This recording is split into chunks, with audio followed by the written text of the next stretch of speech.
आगे बढ़ते हैं इटावा से अगली खबर, जहां पूर्व सांसद धर्मेंद्र यादव का बयान सामने आया। डिंपल यादव की मैनपुरी में ऐतिहासिक जीत होगी, ये धर्मेंद्र यादव का कहना है। भारी बहुमत से जीत नेताजी को श्रद्धांजलि होगी। मैनपुरी की जनता से हमेशा नेताजी का जनता ने सम्मान किया है। पूरा परिवार एकजुट है। तेज प्रताप की इस चुनाव में अहम भूमिका रहेगी, ये बात साफ कर दी है। इससे पहले आपको बता दें, जब तक नाम सामने नहीं आया था, कयास लगाए जा रहे थे कि तेज प्रताप को ही मैनपुरी की सीट से उतारा जा सकता है, लेकिन ये बात धर्मेंद्र यादव ने साफ कर दी कि तेज प्रताप की अहम भूमिका होगी और पहले ही नाम तो डिंपल यादव का सामने आ चुका है। साथ ही साथ वो एक बड़ी बात उन्होंने कही, भारी बहुमत से जीत नेताजी को सच्ची श्रद्धांजलि होगी। मैनपुरी की जनता से हमेशा नेताजी को बहुत प्यार मिला है, सम्मान मिला है और वही प्यार और सम्मान अब डिंपल यादव को मिलेगा। कि मैनपुरी के लोग बहुत ऐतिहासिक तौर पर इस चुनाव आदरणीय डिंपल जी को जिताएंगे। मैनपुरी के लोग निश्चित तौर पर आदरणीय नेताजी को श्रद्धांजलि देते हुए माननीय डिंपल जी को बहुत बड़े वोटों से चुनाव यहाँ से जिताएंगे। सभी लोग साथ हैं, सबका आशीर्वाद, लगातार बयान, बड़ों का आशीर्वाद, छोटों का सहयोग पूरी तरह से आदरणीय डिंपल जी के साथ है।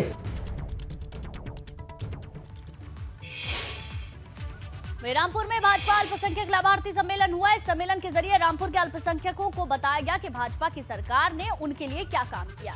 कार्यक्रम में डिप्टी सीएम ब्रजेश पाठक, अल्पसंख्यक कल्याण मंत्री दानिश आजाद अंसारी समेत कई नेता शामिल हुए। तो भाजपा अल्पसंख्यक लाभार्थी जिनको सरकार की योजनाओं को फायदा मिला है, उनसे जुड़ा एक सम्मेलन हुआ। रामपुर से जो तस्वीरें सामने आई हैं वो भी हम आपको दिखा रहे हैं। पसमानदा मुसलमानों को रिझाने की कोशिश है। रामपुर में उपचुनाव होना है और उससे पहले ये सम्मेलन कहीं ना कहीं कोशिश है पसमानदा मुसलमानों को साथ लेने की।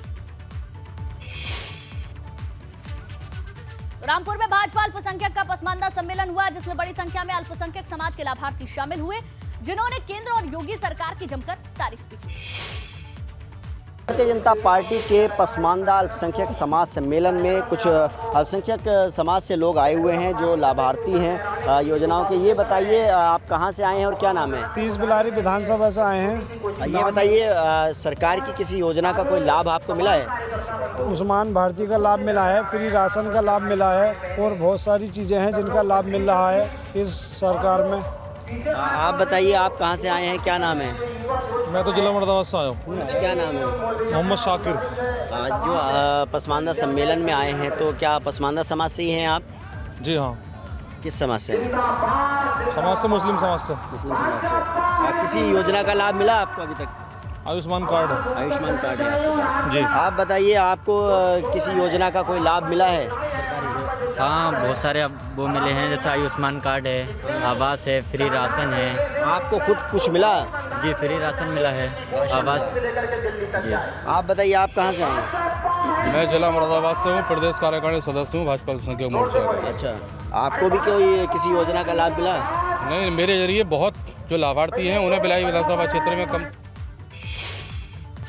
आगे बढ़ते हैं अगली बड़ी खबर कानपुर से, जहां दुकान के बाहर शराब पीने से रोकना एक दुकानदार को महंगा पड़ गया। दबंगों ने दुकानदार की जमकर पिटाई कर दी और दुकान पर पथराव और तोड़फोड़ भी किया। हालांकि दबंगों के उत्पात का जो वीडियो है सीसीटीवी कैमरे में कैद हो गया। घटना बर्रा थाना क्षेत्र की है। वही वीडियो सामने आने के बाद पुलिस मामले की छानबीन करने में जुट गई है। कानपुर से एक के बाद एक इसी तरीके के मामले हर दिन सामने आ रहे हैं। दुकान के बाहर शराब पीने से रोकने पर हंगामा हुआ, तोड़फोड़ हुई और ये पूरी घटना वहां लगे सीसीटीवी कैमरे में कैद हो गई। दुकान के बाहर शराब पीने से रोका गया और रोकने के बाद जो हंगामा हुआ वो इन तस्वीरों के जरिए आप देख सकते हैं। वहां सीसीटीवी कैमरे में पूरी घटना कैद हो गई।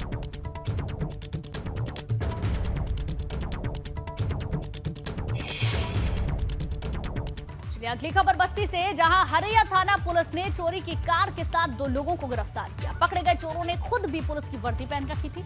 दरअसल अपराधी कानपुर से कार चोरी कर 4 लेन के रास्ते अयोध्या से गोरखपुर की तरफ आ रहे थे।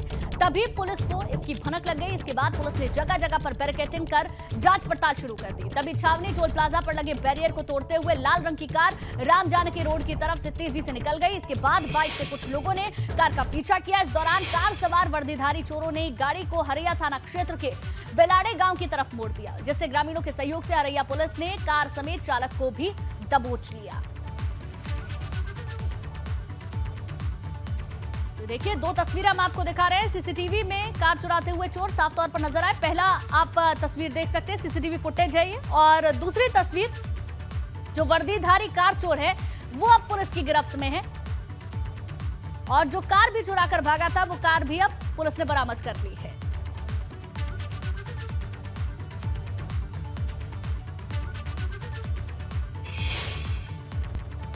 और चलिए अब बात करेंगे बड़ी खबर की। लखनऊ से बड़ी खबर, भाजपा कोर कमेटी की बैठक खत्म हो चुकी है। सीएम आवास पर कोर कमेटी की बैठक हुई। करीब आधा घंटा तक कोर कमेटी की बैठक चली है। भाजपा प्रदेश अध्यक्ष भूपेंद्र चौधरी इस बैठक में शामिल हुए। प्रदेश प्रभारी राधा मोहन सिंह ने शिरकत की। संगठन महामंत्री धर्मपाल सिंह भी मौजूद रहे। तो ये बड़ी जानकारी आपको दे रहे। उपचुनाव को लेकर महामंथन हुआ है।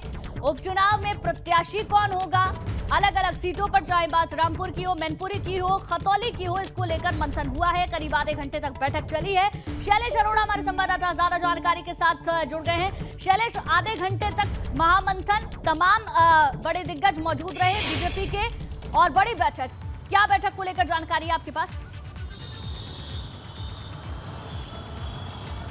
देखिए, आज 3 सीटें जो उपचुनाव की है वहां पर प्रत्याशियों के नाम को लेकर मंथन हुआ। मुख्यमंत्री योगी आदित्यनाथ, भाजपा के प्रदेश अध्यक्ष भूपेंद्र चौधरी, संगठन महामंत्री धर्मपाल सिंह और प्रदेश प्रभारी राधा मोहन सिंह, ये 4 लोग यहाँ पर इस बैठक में मौजूद रहे मुख्यमंत्री आवास पर। मुख्यमंत्री आवास के सामने ही देखिए मौजूद है।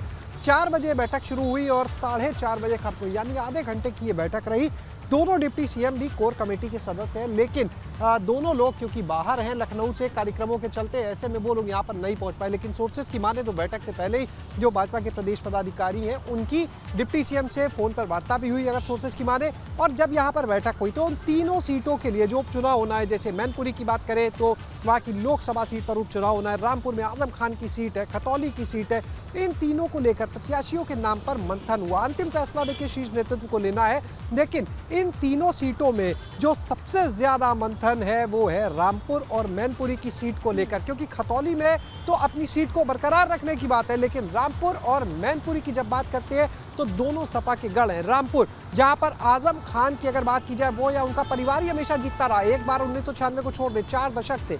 मैनपुरी की सीट को देखिए मुलायम सिंह यादव के निधन से खाली हुई, लेकिन उसके पहले लगातार उस परिवार की सीट रही है। तो ऐसे में वहां पर सेंधमारी करना आसान नहीं है। भाजपा भी जानती है जो वहां के जातीय समीकरण है, जो क्षेत्रीय समीकरण है, उनको भी देखना है। और वो समीकरण जो है पिछले एक लंबे अरसे से लगातार दोनों जगह समाजवादी पार्टी के पक्ष में रहे हैं, क्योंकि रामपुर में आप अगर देखें तो लगभग 56% जो मतदाता है, जो सीट आजम खान की है वहां पर वो अल्पसंख्यक समुदाय से। यही वजह कि रामपुर को लेकर तैयारी भी चल रही है। आज देखिए कोर कमेटी थी, लेकिन कोर कमेटी से पहले अगर आप देखें तो रामपुर में ही एक कार्यक्रम चल रहा है अल्पसंख्यकों का, जो पसमानदा मुस्लिम है उनको लेकर भाजपा का। और डिप्टी सीएम ब्रजेश पाठक अगर इस कोर कमेटी के बैठक में नहीं थे तो रामपुर में उस कार्यक्रम में शामिल हो रहे थे। यानी एक तरफ प्रत्याशियों के नाम पर मंथन, एक तरफ तैयारी उस सीट को लेकर, तो दूसरी तरफ उस तैयारी का ही हिस्सा जिसमें खुद डिप्टी सीएम ब्रजेश पाठक मौजूद रहते हैं, जो भाजपा अल्पसंख्यक मोर्चा के प्रदेश अध्यक्ष बासित अली, ये सब लोग रहते हैं और अल्पसंख्यकों को बताते हैं कि कितनी बड़ी संख्या में भाजपा सरकार ने उनके लिए काम किया है। तो अब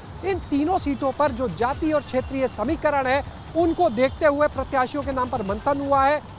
जो भी नाम यहाँ पर चर्चा में है वो शीर्ष नेतृत्व आगे फैसला लेगा कि किसको यहाँ पर टिकट देना है। लेकिन अगर मैनपुरी की बात करें तो देखिए डिम्पल यादव के नाम का ऐलान समाजवादी पार्टी पहले ही कर चुकी है, यानी परिवार के ही एक दूसरे सदस्य को सीट से उतारा गया है। ऐसे में चुनौतियां जो है वो काफ़ी बढ़ जाती है। नाम पर निर्णय लेना इतना आसान नहीं होगा भारतीय जनता पार्टी के लिए भी।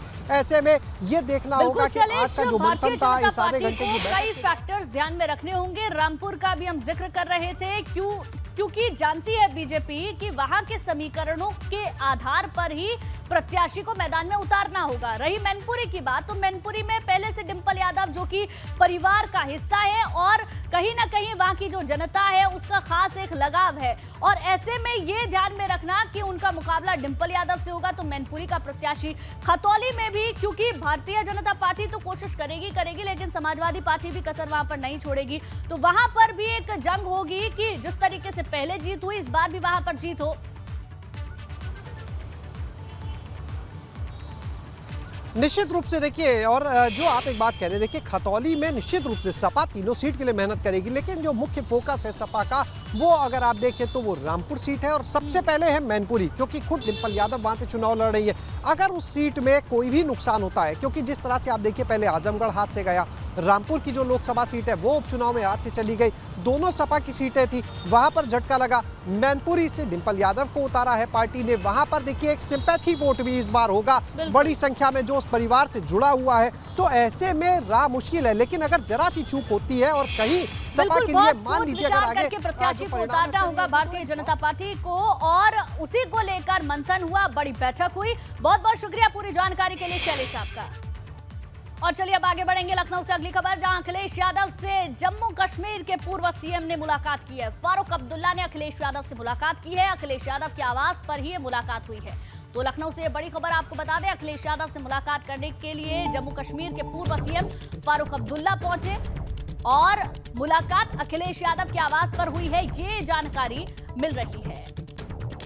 देखिए एक्सक्लूसिव तस्वीरें भी हम आपको दिखा रहे हैं। फारूक अब्दुल्ला से मुलाकात की, अखिलेश यादव से मुलाकात करने के लिए जम्मू कश्मीर के पूर्व सीएम फारूक अब्दुल्ला पहुंचे और उसी दौरान की एक्सक्लूसिव तस्वीरें हम आपको दिखा रहे हैं। आवास पर ही मुलाकात हुई है, ये जानकारी सामने आ रही है। देखिए वो जो तस्वीर एक सामने आई है वो एक्सक्लूसिव तस्वीर हम आपको दिखा रहे हैं। अखिलेश यादव को आप देख सकते हैं इस तस्वीर में, जम्मू कश्मीर के पूर्व सीएम फारूक अब्दुल्ला, दोनों की मुलाकात हुई और मुलाकात के बाद ये तस्वीरें सामने आई। सरकार नहीं चली। क्या बीजेपी और कांग्रेस को छोड़कर कोई तीसरा धड़ा भी तैयार होता हुआ मुल्क में आपको नजर आता है? देखिए वो तो मैं अभी तो सवाल नहीं है, 24 तक देखिए क्या होगा, अभी तो मैं इस पर कुछ बात नहीं कर सकता। और तमाम सियासी खबरें भी आपको बताएंगे, लेकिन उससे पहले उत्तराखंड से मिल रही एक बड़ी खबर आपको बता दें। उत्तराखंड में फिर से भूकंप के झटके महसूस किए गए हैं। रिक्टर पैमाने पर 3.4 भूकंप की तीव्रता रही। ऋषिकेश भूकंप का केंद्र रहा, ये बड़ी जानकारी आपको बता दें। रवि कैंतुरा हमारे संवाददाता ज्यादा जानकारी के साथ जुड़ गए हैं, उनसे पूरा अपडेट लेंगे। रवि, क्या जानकारी, भूकंप की तीव्रता 3.4 के करीब? बिल्कुल गुंजन, देखिए 9 तारीख को इससे पहले भूकंप आया था और उसके बाद ठीक 2 दिन बाद एक बार फिर से जिस तरीके से उत्तराखंड में भूकंप के झटके महसूस हुए हैं, तो ये संकेत अच्छे नहीं है, क्योंकि इससे पहले जिस तरीके से भूकंप आया था तो पूरे अगर हम बात करें तो कुमाऊं क्षेत्र में बहुत ज्यादा भूकंप आया था। आज हालांकि झटके कुछ हल्के थे, लेकिन जिस तरीके से लगातार भूकंप उत्तराखंड में देखने को मिल रहा है, ऐसे में जिस तरीके से तमाम जगह काफी संवेदनशील भी है भूकंप के लिहाज से, तो ऐसे में लोगों को बहुत ज्यादा अलर्ट रहने की जरूरत भी महसूस हो रही है। और अभी भी लगातार जिस तरीके से भूकंप आ रहा है, हमने देखा कि 9 तारीख को उधमसिंह नगर, चंपावत, पिथौरागढ़, जिसका कि जो बिंदु था वो उस वक्त नेपाल था और पिथौरागढ़ में काफी जगहों पर कुछ नुकसान भी हुआ।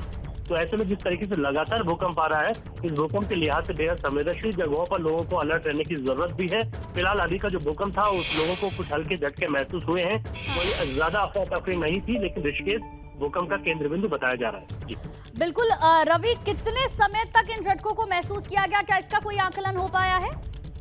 जी देखिए, अभी तक जो जानकारी आई है 4 से 5 सेकंड तक भूकंप के झटके लोगों ने महसूस किए हैं, कुछ जगहों पर महसूस हुए, खासतौर पर ऋषिकेश के भीतर ये महसूस हुए। 4:25 पर भूकंप के झटके आए, जिसकी तीव्रता 3.4 थी, जो रिएक्टर पैमाने की तीव्रता होती है। और ऐसे में जो अभी जो आने वाला वक्त है, क्योंकि पिछली बार अगर हम बात करें जो इसी हफ्ते से पहले भूकंप जो आया था वो रात को तकरीबन 2 बजे आया था, जिससे पूरा कुमाऊं क्षेत्र हिल गया था, पूरे उत्तराखंड में अफरा तफरी हुई थी। तो ऐसे में जिस तरीके से फिर से भूकंप के झटके महसूस हुए हैं, वो कहीं ना कहीं चिंताजनक है। बिल्कुल बिल्कुल रवि, बहुत बहुत शुक्रिया पूरी जानकारी के लिए। तो भूकंप के झटके चिंता बढ़ाने वाले हैं, क्योंकि 2 दिन पहले भूकंप रात 2 बजे के करीब आया था, जिसके बाद काफी स्थिति खराब देखने को मिली थी।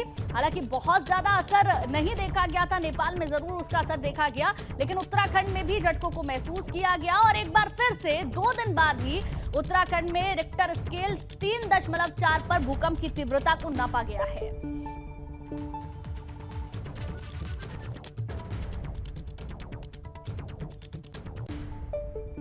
खबरों में आगे बढ़ेंगे। कानपुर पहुंचे 11 सदस्यीय प्रतिनिधि मंडल ने पुलिस कमिश्नर बीपी जोगदंड से मुलाकात की। इस मुलाकात के दौरान सपा नेताओं ने सीसीटीवी फुटेज के आधार पर दावा किया है कि घर में आग लगने की घटना में जिस महिला ने एफआईआर करवाई है उसमें सीसीटीवी फुटेज में आतिशबाजी दिखाई दे रही है। इरफान सोलंकी का परिवार नहीं दिखाई दे रहा। सपा नेताओं ने पुलिस कमिश्नर से कहा है कि सोलंकी घटना के वक्त मौजूद नहीं थे। पड़ोसी के बताने पर इरफान सोलंकी ने खुद पुलिस को सूचना दी थी। देखिए 3 तस्वीरें भी हम आपको दिखा रहे हैं इस पूरे घटनाक्रम से जुड़ी हुई। पुलिस से प्रतिनिधि मंडल की मुलाकात जो हुई है वो आप पहली तस्वीर में देख सकते हैं। इरफान का परिवार भी मौजूद था और परिवार से भी इस प्रतिनिधि मंडल ने मुलाकात की है। समाजवादी पार्टी का प्रतिनिधि मंडल पुलिस कमिश्नर से बातचीत कर चुका है। क्या बात हुई है, बात कर लेते हैं। मनोज जी, क्या बातचीत हुई है? देखिए, जांच के 4-5 जो बिंदु हैं उन पर आज चर्चा की है और कमिश्नर साहब से हमने कहा है कि जो टीवी उसका सीसी कैमरे का जो फुटेज है उसको निश्चित रूप से जांच का एक महत्वपूर्ण अंग मानते हुए उसकी जांच करनी चाहिए। उस सीसी फुटेज में कुछ बच्चे और कुछ लोग आतिशबाजी कर रहे हैं, उसके बाद वहां आग लग रही है। इरफान सोलंकी घर से न कोई निकल रहा न कोई आ रहा है। इरफान सोलंकी वहां से 8 किलोमीटर दूर दूसरे टावर पे है और इनका भाई जनपद उन्नाव में है।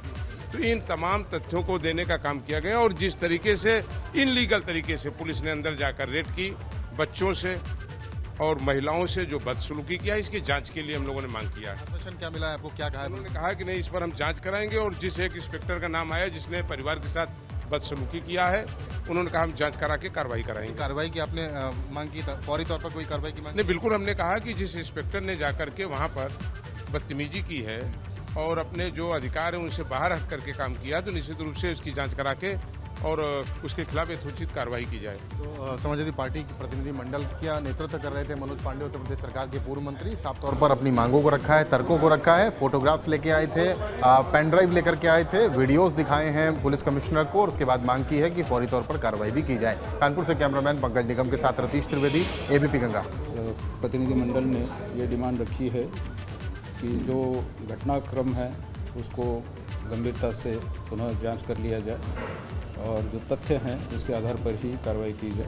और दूसरा मुख्य बिंदु आपका ये था कि उस दिन रात में जो माननीय विधायक जी के घर पर तलाशी ली गई थी उसमें कुछ पुलिसकर्मियों द्वारा परिवार के साथ दुर्व्यवहार किया है। दुर्व्यवहार के संबंध में आवश्यक जांच कराई जाएगी। आगे बढ़ते हैं, बात अगली बड़ी खबर की, जहां अमरोहा में 2 पक्षों में जमकर मारपीट हुई। मामूली कहासुनी को लेकर मारपीट हुई है और मारपीट का जो वीडियो है वो भी अब वायरल हो रहा है। लाठी डंडों से युवक को बेरहमी से पीटा गया है, वो तस्वीरें भी हम आपको दिखा रहे हैं। देखिए जो वीडियो वायरल हो रहा है इस वक्त आप अपनी टेलीविजन स्क्रीन पर देख सकते हैं। 2 पक्षों में जमकर मारपीट हुई, मामूली सी कहासुनी और कहासुनी के बाद मारपीट की ये तस्वीरें सामने आई हैं जो कि अब सोशल मीडिया पर वायरल हो रही है। लाठी डंडों से किस तरीके से युवक को बेरहमी से पीटा जा रहा है, इन तस्वीरों के जरिए देखकर अंदाजा लगाया जा सकता है। मामूली सी बात जिस पर कहासुनी हुई और कहासुनी कब मारपीट में तब्दील हो गई किसी को पता नहीं चला।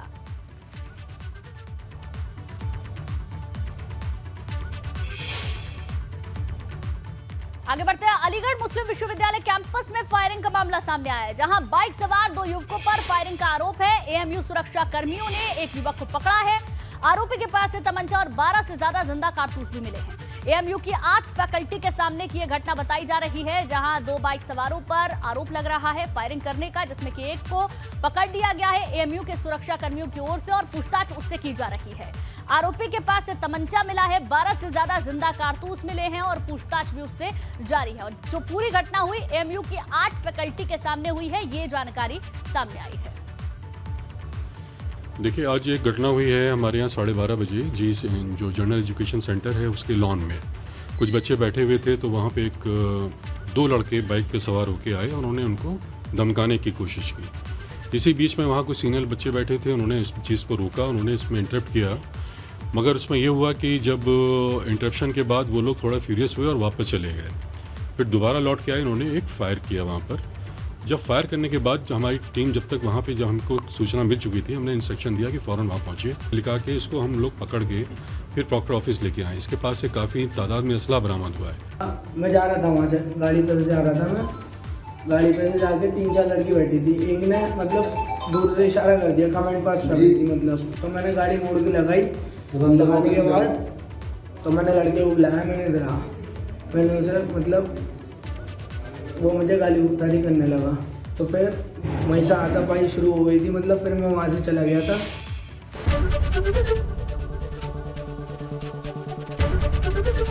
एबीपी गंगा, खबर आपकी, जुबान आपकी।